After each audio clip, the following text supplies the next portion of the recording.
안녕하십니까. 오늘은 부동산학개론 41강을 하도록 하겠습니다. 오늘도 여러가지 암기법으로 설명을 드리도록 하겠습니다. 오늘 할 차례는 부동산 감정평가론, 그 중에서 감정평가에 관한 규칙을 하도록 하겠습니다. 구독 버튼, 좋아요 버튼, 알림 설정을 눌러서 꼭 함께 가시길 바랍니다. 이 감정평가에 관한 규칙은 1조부터 28조로 구성되어 있고, 이 근거가 되는 법은 부동산 가격 공시 및 감정평가에 관한 법률입니다.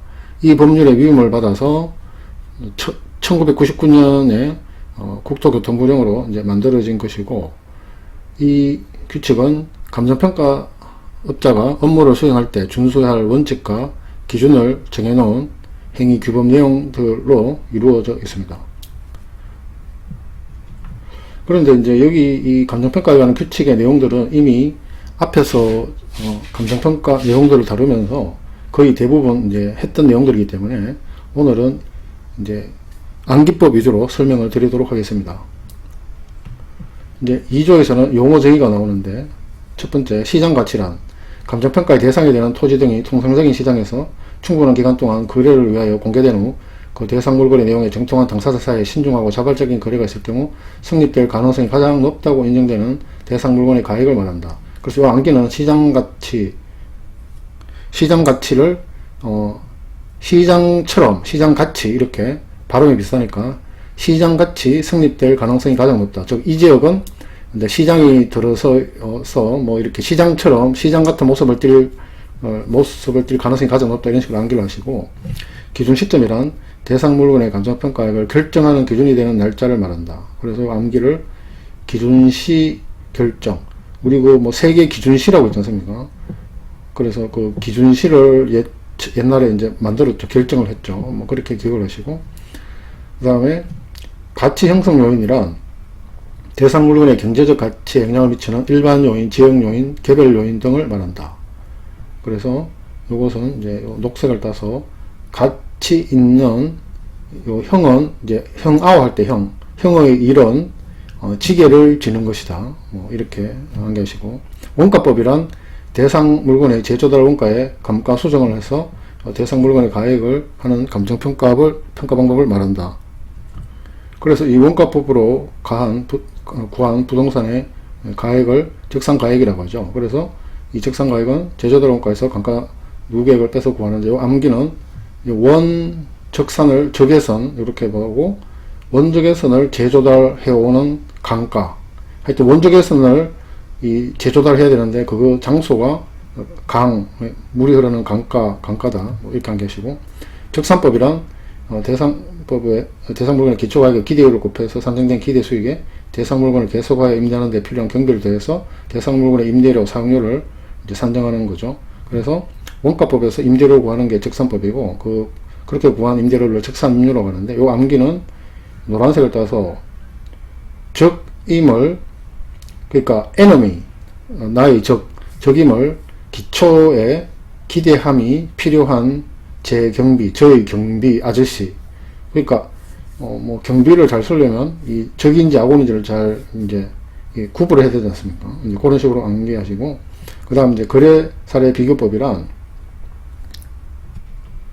이 비교 방식에서 이제 그 부동산의 비중 가액을 구하는 방식인데, 이렇게 뭐 가치 형성이 같거나 비슷한 물건의 거래 사례와 비교해서 사정 보정, 시점 수정, 가치 형성 비교 과정을 거쳐서 이제 구하는데, 그래서 이 암기는 요 노란색을 따서 거래할 때 요 거는 이제 지시하는 거로 생각하고, 그 샷시, 우리 그 베란다나 뭐 이런 데 있는 샷시 있지 않습니까? 그 샷시를 형이 이제 비교를 한다. 뭐 다른 샷시하고 비교한다. 이런 식으로 암기를 하시고, 그 다음에 이제 임대사례 비교법이란 비교 방식에서 그 임대료, 그 비준 임료를 구하는 이제 방식인데, 이것은 대상 물건과 가치 형성 요인이 비슷하거나 같거나 비슷한 물건의 임대사례와 비교해서 사정 보정, 시점 수정, 가치 형성 요인 비교 등을 갖춰서 이제 산정하는 방법을 말합니다. 그래서 비준 임료는 이렇게 이제 구하는데, 요 노란색을 보면은 사랑하는 임의 샷시를 형이 비교하고 있다. 다른 샷시와 비교하고 있다. 이렇게 암기를 하시고, 그 다음에 비교 방식에서 토지는 이제 공시지가 기준법이 이제 원칙적인 방법이라고 했지 않습니까? 그래서 공시지가 기준법이란 감정평가 및 감정평가 사용하는 법률에 따라 감정평가의 대상이 된 토지와 가치 형성 요인이 같거나 비슷하여 유사한 이용 가치를 지닌다고 인정되는 표준지, 요거를 비교 표준지라고 하고, 의 공시지가를 기준으로 대상 토지의 현황에 맞게 시점 조정, 지역 요인, 개별 요인 등을 해서 이제 구하는 방법입니다. 그래서 그렇게 구한 가액을 토지 가액이라고 하는데, 요 이제 식에 따라서 구하는데, 그래서 암기는 공시 토지, 공시하는 그 토지 표시는 지게로서 한다. 그러니까 토지 위에 옛날에는 뭐 지게가 많았죠. 그래서 뭐 그 공시 토지임을 표시하는 방식이 그 토지 위에 있는 지게이다. 뭐 이런 식으로 암기를 하시면 되겠습니다. 그 다음에 이제 수익 방식에서 부동산의 가액을 구하는 것이 이제 수익 환원법이고, 그렇게 구한 가액을 수익 가액이라고 하죠. 그래서 요걸 암기해 보면 노란색, 수익 환원하려면, 여기서 환원은 뭐 되돌려 받는다 생각하고, 수익 환원하려면 장래 순수익이나 미래 현금 흐름을 환원하거나 할인해야 해. 그렇게 암기를 하시면 되겠습니다. 그 다음에 이제 수익 방식에서 이제 임대료를 구하는 것을 이제 수익 분석법이라고 하고, 그렇게 구한 임대료를 수익 임료라고 하는데, 이것은 일반 기업 경영에 의해 산출된 총수익을 분석해 가지고 대상 물건 일정한 기간에 산출할 것으로 기대하는 순수익에다가 그 물건을 임대하는 데 필요한 여러 가지 경비를 더해서 이제 임대료를 산정하는데, 요런 이제 산식으로 나타나면 이렇게 되고, 요 암기는 물 숫자로 생각해서 마시려면은 물이 순수해야 되지 않습니까? 물은 그래서 순수한 게 필요하다. 이렇게 암기를 하시고, 원가법에서 그 부동산의 가액인 적산 가격을 구할 때 이제 제조달 원가에서 이 감가수정액을 빼서 이제 구하게 되는데, 감가수정이란 대상 물건에 대한 제조달 원가를 감액해야 할 요인이 있는 경우에 물리적, 기능적, 경제적 감가 등을 고려해서 그에 해당하는 금액을 제조달 원가에서 공제하여서 기준 시점에 있어서의 대상 물건의 가액을 적정하는 작업을 말합니다. 그래서 요 중요한 게 물리적, 기능적, 경제적 감가인데, 그래서 요거 보면은 강가, 이 물이 흐르는 강 옆에 강가에 물 경기, 그러니까 뭐 수영 같은 물 경기를 한다. 요 기자와 경자는 이제 거꾸로 생각해서 물 경기, 뭐 수영 같은 걸 한다. 이렇게 암기를 하시고, 그 다음에 이제 적정한 실거래가라는 용어가 등장하는데, 요 단어는 감정평가 및 감정평가사에 관한 법률 3조 1항을 보면, 감정평가법인 등의 토지를 감정평가하는 경우에는 그 원래 표준지 공시지가를 기준으로 하여야 한다.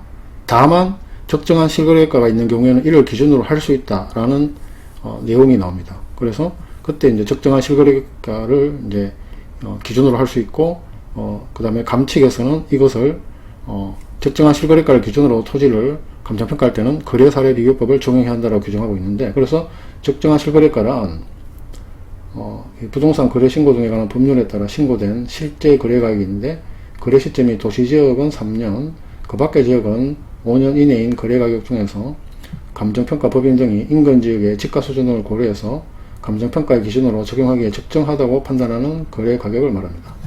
그래서 이거는 좀 길긴 한데, 노란색을 따서 적정한 실거래가는 도시 3년, 지역 5년 이내 인근지가 고려해서 평가의 기준으로 적용한다. 이거 약간 길긴 하지만 그렇게 기억을 하시고, 그 다음 인근지역이란 감정평가의 대상이 된 부동산이 속한 지역으로서 부동산의 이용이 동질적이고 가치 형성 요인 중 지역 요인을 공유하는 지역을 말합니다. 그래서 이거 약간 뭐 더럽지만 제가 그때 암기법을 사람인으로 생각하고, 사람 속에는 이제 똥이 있죠. 그리고 뭐 대장, 소장의 그 지역을 같이 공유하면서 있지 않습니까? 뭐 하여튼 이렇게 좀 감정적인 이런 기억들이 오히려 기억이 잘 되기 때문에 좀 양해를 바라겠습니다. 그리고 유사지역이란 대상 부동산이 속하지 아니하는 지역으로 인근지역과 유사한 특징을 갖는 지역을 말합니다. 그래서 이것은 배우, 유아, 인, 유사, 그렇게 암기하라고 했고, 그 다음 동일 수거권이란 대상 부동산과 대체 경쟁관계가 성립하고 가치 형성에 서로 영향을 미치는 관계에 있는 다른 부동산이 존재하는 근역인데, 인근 지역과 유사 지역을 포함합니다. 그래서 암기를 녹색을 따서 동일하니 똑같으니까 제품이 똑같으니까 대체 경쟁관계가 성립하고 서로 뭐 이렇게 상인 둘이가 뭐 바로 옆에서 팔고 있다고 하면 서로 막 미치고 싶은 그런 관계에 있으니 어떤 한 상인이 인근에다가 그 다른 상인에 대해서 나쁜 소문을 유포시켰다. 뭐 그런 식으로 기억을 하시기 바랍니다. 그 다음 감칙 5조는 시장가치 기준 원칙을 규정하고 있는데 대상 물건에 대한 감정평가액은 시장가치를 기준으로 결정을 합니다. 이 감정평가법인 등은 위에도 불구하고 다음 아래에 해당하면 대상 물건의 감정평가액을 시장가치 외의 가치를 기준으로 결정할 수 있습니다. 그래서 이렇게 세 가지 경우가 있는데요. 노란색을 따서 외국 법의 목적 뭐 그렇게 암기를 하시면 되겠습니다. 그 다음 감칙 6조에서 현황기준 원칙을 규정하고 있습니다. 그래서 감정평가는 기준 시점에서의 대상 물건의 이용 상황 및 공법상 제한을 받는 상태를 기준으로 한다. 그래서 이것이 이제 현황평가라는 의미를 나타내고, 그래서 이것이 이제 원칙적인 이제 기준인데, 그래서 녹색을 해보면 현황을 현재의 왕이라고 생각하고, 현황을 평가하는 것은 이 공 받는 상태를 기준으로 한다. 그래서 이 왕이 무슨 공을 세웠습니다. 그래서 이 공을 받는 상태를 기준으로 현황을 평가한다. 뭐 그렇게 암기하시고, 그 다음에 이제 외적으로 이제 조건부 평가를 할 수 있는데, 요 아래에 해당하는 경우에는 그 기준 시점에 가치 형성 요인 등을 실제와 다르게 가정하거나 특수한 경우로 한정하는 조건을 붙여 평가할 수 있습니다. 그래서 요 세 가지 노란색을 암기하면 법의 목적은 조건부다. 이렇게 암기하시고, 그 다음에 이제 감칙 7조 개별 물건 기준 원칙 등을 이제 규정하고 있습니다. 그래서 감정평가는 대상 물건마다 개별로 해야 한다라고 개별 평가를 원칙을 이제 규정하고 있고, 그 다음에 이제 다른 원칙들이 나오는데, 둘 이상의 대상 물건이 일체로 거래되거나 대상 물건 상호간의 용도상 불가분의 관계가 있는 경우 일괄하여 감정평가할 수 있다. 그래서 예를 들어서 아파트를 대지와 건물을 구분하지 않고 일체로 평가하는 것이 예를 들 수 있고, 그래서 요건 암기를 노란색 일일 용도로는 불가하다. 즉 오래 사용해야지 하루 용도로는 사용할 수가 없다. 그렇게 암기하면 되겠습니다. 그 다음에 이제 구분평가가 있는데, 이것은 하나의 대상 물건이라도 가치를 달리하는 부분은 이를 구분하여 감정평가할 수 있다. 그래서 예를 들면 주상복합 건물에서 주택도 있고 상가도 있으면 용도가 달라 가치가 다르게 되는데, 그런 경우 구분평가가 가능하다는 겁니다. 그래서 녹색을 따면 구분하다, 다자로 봐서 구분하다. 그 다음에 이제 부분평가, 일체로 이용되고 있는 대상 물건의 일부분은 평가하지 않는 것이 원칙이나 그 대상 물건의 일부분에 대해서 감정평가해야 할 특수한 목적이나 합리적인 이유가 있는 경우에 그 부분에 대해서만 감정평가할 수 있습니다. 그래서 토지가 한 필지가 있는데 그 필지 일부분이 잘려가지고 도시계획구역 안으로 지정되면 그 잘린 부분만 평가할 수가 있다는 거죠. 그래서 요거는 이제 노란색 따서 부부가 일부부, 일본인 부부다, 이렇게 암기하시고, 그 다음에 이제 감칙 8조 감정평가의 절차가 나옵니다. 다음 각호 순서에 따라서 감정평가를 해야 한다. 다만 합리적이고 능률적인 감정평가를 위해서 필요할 때는 조정할 수 있다. 그래서 이 순서가 쫙 나오는데 1부터 7번까지 요 녹색으로 된 것을 암기를 하면 되겠습니다. 그래서 이미 처리한 대상 자료를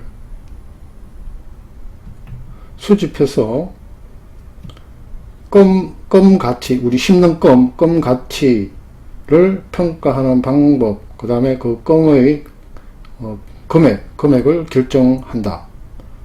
그래서 기처리한 대상 자료 수집해서 껌 가치를 평가하는 방법과 그 껌의 금액을 결정한다. 그럼 감칙 구조, 기본적 사항의 확정. 감정평가법인 등은 감정평가를 의뢰받았을 때는 의뢰인과 협의하여 다음 각호의 사항을 확정해야 한다. 그래서 요 8가지를 이제 미리 확정해야 되는데, 그래서 요거는 암기를 의대 간 목적은, 감은 간으로 해서 간 목적은 기준 조건과 기준 가치를 고객들한테 자문해주고 수수료를 받기 위해서다. 그렇게 암기하시고, 그 다음에 기준 시점은 대상 물건의 가격 조사를 완료한 날짜로 한다. 그래서 이것은 암기를 기준조와 기준이 되는 조 이리로 와. 뭐 군대에서 이렇게 막 열을 이렇게 직구할 때 기준조가 왔다 갔다 하지 않습니까? 그 다음에 다만 기준 시점을 미리 정하였을 때는 그 날짜에 가격 조사가 가능한 경우에만 기준 시점으로 할 수 있다. 그리고 감정평가 법인 등은 필요한 경우 관련 전문가에 대한 자문 등을 거쳐서 감정평가할 수 있다. 그 다음 감칙 10조를 보면 대상 물건의 확인, 감정평가 등이 감정평가를 할 때는 실지조사를 하여 대상 물건을 확인해야 한다.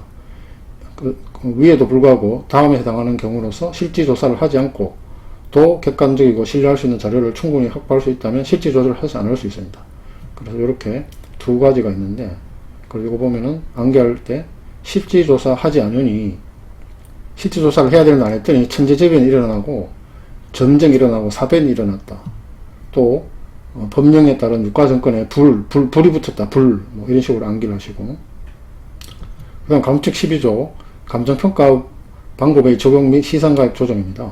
그래서 감정평가 법인 등은 이 평가액을 결정하기 위해서 이제 어느 하나의 감정평가 방법을 적용해서 산정한 가액, 이것을 시상가액이라고 하고, 이것을 11조 각 호의 감정평가 방식 중 다른 감정평가 방식에 속한 하나 이상의 감정평가 방법, 이때 공시지가기준법은 그 밖에 다른 비교 방식에 속한 감정평가 방법하고 서로 다른 방식이라고 이렇게 이제 규정을 하고 있고, 그런 방법으로 산출한 시상가액과 비교해서 합리성을 검토해야 된다.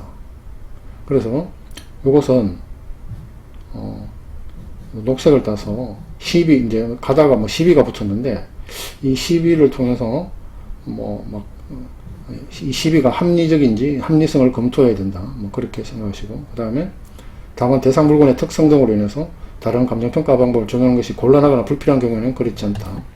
이 사망을 보면 이 법인 등은 이렇게 산출한 시상가액의 합리성이 없다고 판단되는 경우 주된 방법 및 다른 감정평가 방법으로 산출한 시상가액을 조정하여, 조정한다는 게 주로 가중평균 방식으로 이제 이렇게 값을 산출하는 것을 조정한다라고 하는데, 조정하여 감정평가액을 결정할 수 있다. 그래서 이것은 노란색을 따서 시조, 지금 우리의 시조가 누군지 몰라서 오래된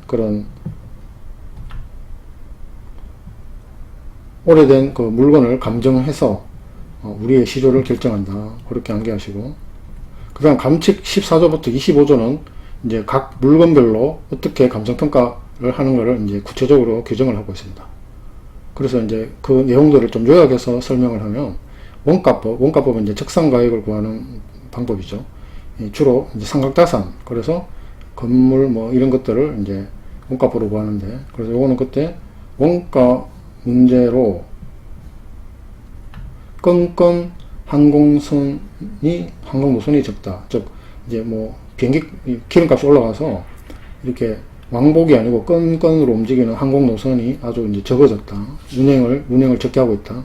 그 다음에 또 비시장성, 비수익성 물건, 그 다음에 이제 조성지, 매립지 같은 경우에 예외적으로 원래 토지는 재생산이 곤란해서 이 원가법이 적용될 수 없으나 예외적으로 조성지, 매립지는 허용됩니다. 그래서 이것은 원시 가문의 조상이 매립된 매립지, 이렇게 암기하시고, 그 다음에 이제 거래사례 비교법, 요것은 이제 비중가액을 구하는 거죠.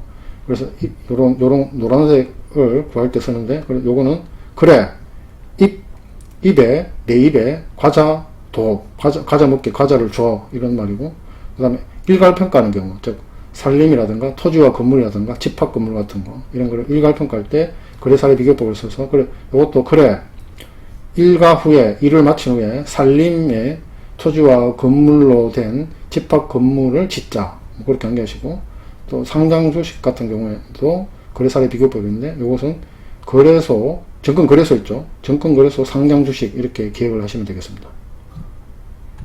그 다음 이제 수익환원법, 이것은 이제 수익가액을 구하는 이제 방법인데, 이것은 이제 요런 무형자산, 공장재단, 강업재단, 어업권, 영업권, 요런 거를 구할 때 사용합니다. 그래서 이것은 녹색을 따서 수익을 얻기 위하여 무형은 이제 무시성을 가진 아는 사람 무형이라고 생각하고, 무형 공장에서 광업, 어업 관련해서 영업을 한다. 수익을 얻기 위해서 무용이라는 사람의 공장에서 광업 영업을 한다. 그 다음에 이제 토지는 아까도 좀 했지만 이 감정평가 및 감정평가사에 관한 법률 3조를 보면 이 법인 등이 토지를 감정평가하는 경우에는 토지와 이용가치가 비슷하다고 인정되는 부동산 가격 공시에 관한 법률에 따른 표준지 공시지가를 기준으로 하여야 한다. 그래서 이것이 비교 방식에서의 공시지가 기준법이죠. 토지의 가격을 구하는 공시지가 기준법인데 다만 적정한 실거래가가 있는 경우에는 이를 기준으로 할 수 있다. 그래서 이것을 감칙이 받아들여서 14조에서 토지의 감정평가를 할 때는 1항, 이 법인 등은 이 법이라고 하는 건 감정평가 및 감정평가사에 관한 법률을 가리킵니다. 3조 1항의 본문에 따라 토지를 감정평가할 때는 공시지가 기준법을 적용해야 된다. 원칙. 그 다음에 사망을 보면 법인 등은 3조 1항 단서에 따라서, 단서가 아까 다만이죠.